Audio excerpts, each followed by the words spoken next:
ناظرین آپ کو بتاتے چلیں کہ امیر جماعت اسلامی سراج الحق میڈیا سے کانفرنس کر رہے ہیں۔ ڈیوٹی انجام دے رہے ہیں اور پوری قوم کے ساتھ آپ لوگ بھی کھڑے ہیں۔ ایک تو آج چیف جسٹس نے حکومت کو آئینہ دکھایا ہے اور ملک کے سب سے بڑی عدالت نے ریمارکس دیے ہیں کہ موجودہ حکومت کچھ نہیں کر رہی ہے، صرف اعلانات، وعدے اور تقاریر پر اکتفا کر رہی ہے۔ اور چیف جسٹس نے صحیح فرمایا کہ اس حکومت نے وزیروں کی ایک فوج رکھی ہے اور اس کے ساتھ مشیروں کی بھی ایک فوج ہے، مگر کام کچھ نہیں کر رہی ہے۔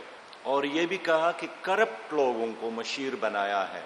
میں سمجھتا ہوں کہ یہ حکومت کے لیے ایک وارننگ ہے، اور عام آدمی بھی یہی سمجھتا ہے کہ کرونا وائرس کے سارے وبا کے دوران حکومت نے ذمہ داری کا ثبوت نہیں دیا۔ ہم چاہتے تھے کہ یہ وہ وقت ہے کہ حکومت اور اپوزیشن ایک پیج پر ہو۔ یہی وہ وقت تھا کہ وفاقی حکومت چاروں صوبوں کو بھی، آزاد کشمیر کی حکومت کو بھی اور گلگت بلتستان کی حکومت کو بھی ایک پروگرام دیتے اور ایک نیشنل ایکشن پلان کے تحت پوری حکومت اور قوم ایک ایکشن پہ چلتی۔